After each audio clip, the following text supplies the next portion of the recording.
You are listening to the Your Empty Nest Coach podcast with Coach Christine, episode number 9, When You Aren't a Fan of Your Child's College Major.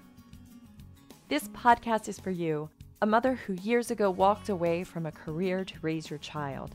Sure, you've been busy with volunteering, carpools, maybe part-time work, and taking care of everyone, but your main gig? That's been your child. Now that they are in their later years of high school, the empty nest looms ahead for you and it's freaking you out. I've been there and I get it.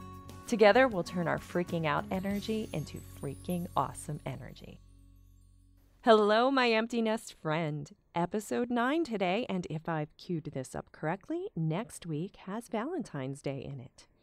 Honestly, hubby and I don't make a big deal about it, but if it is important to you, make sure you are clear with your partner on your expectations. If you want roses, and for the last 15 years you haven't gotten roses, buy yourself some darn roses, my friend. Rather than expecting your partner to read your mind and then be disappointed when they aren't able to, how about you just spell it out for them?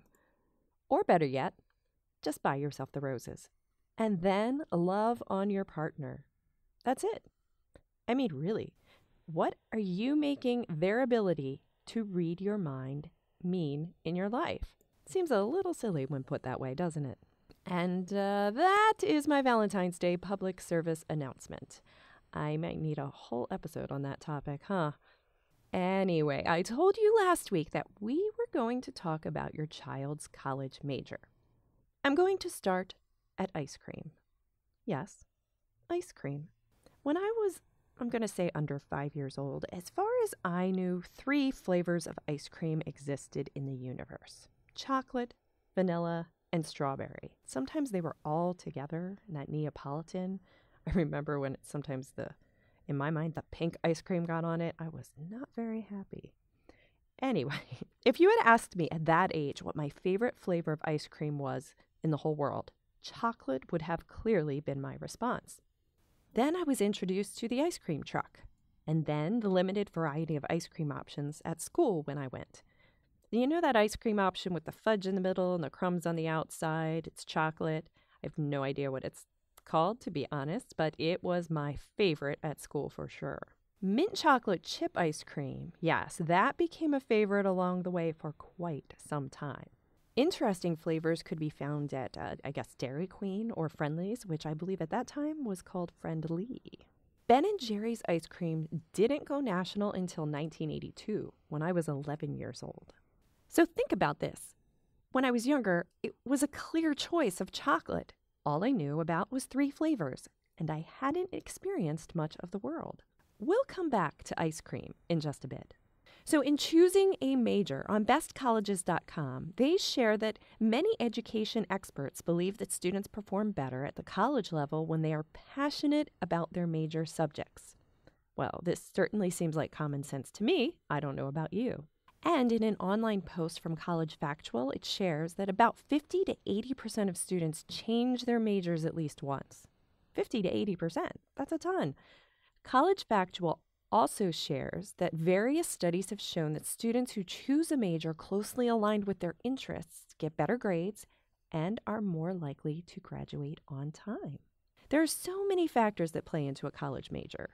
Some could be interest, earning power, potential demand for graduates, cost, workload, and more. These all could be super important or not important to you at all, depending on your circumstances.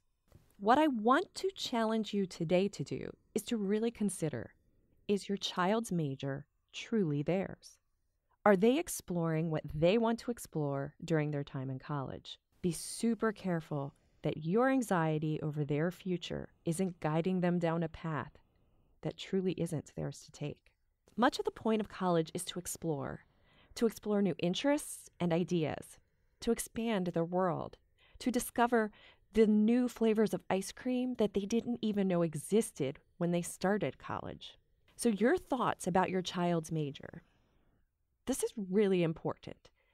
How do you show up with the thoughts that you have about your child's major?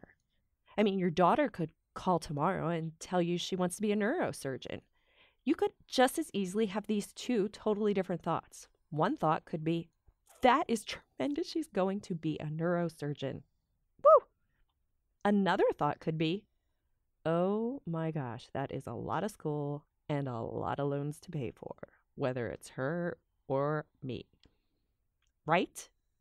Same circumstance, totally different thoughts. And what's interesting is, how do you show up differently with those thoughts, right? Here's another example. Your son could announce that they want to be a liberal studies major because they really have no idea what they want to do. So your thoughts about that could be, what is liberal studies? I mean, what kind of job will you get with that? Another option could be, I'm so glad they aren't rushing into a career path and are taking the time they need to explore their options. Now, if you've listened to my podcast from the beginning, you might now know that I'm going to ask you, how do you show up for your child with the thoughts that you are having about their college major, right? Who are you for your child with the thoughts that you are having? Look, it's a college major. Unless they plan to be a doctor, a lawyer, or one of a handful of particular career options that need a specific path, how much does that college major mean in the long term of their life? And if they are on one of those particular paths, make sure they want to be on that path. As for the major, I know a detective who started in finance. I know an attorney who started in elementary education. I know a liberal studies major who became a computer programmer. And I know a data analyst that doesn't have a degree at all. Right?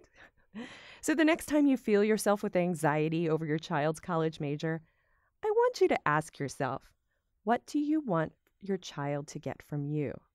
Is it judgment? Is it anxiety? Or is it support? You can take the energy you spend on concern and worry and put it into discovery with your child. Also, can I be really real for a minute with you? What do you truly want your child to have at the end of the 4 years? A piece of paper with specific words on it?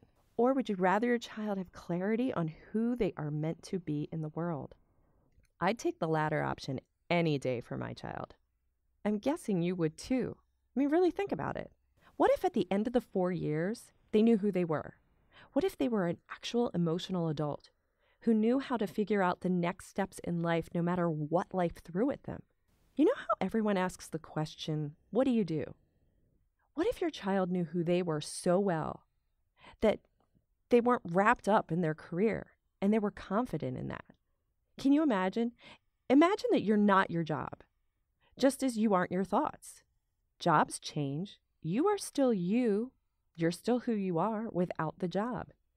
If your child can discover themselves without that focused job identity before they're knee-deep in it, what a gift that would be, right? So if your child hasn't already taken the MBTI strong inventory or something like it, I'd suggest doing that. There's a free resource online that is fairly accurate, and I will include a link in my show notes. Take a look at that. Do it with your child. Talk about the results and how it fits in your life for yourself. Have everyone in the family do it. Discuss it, compare notes, and have fun with it.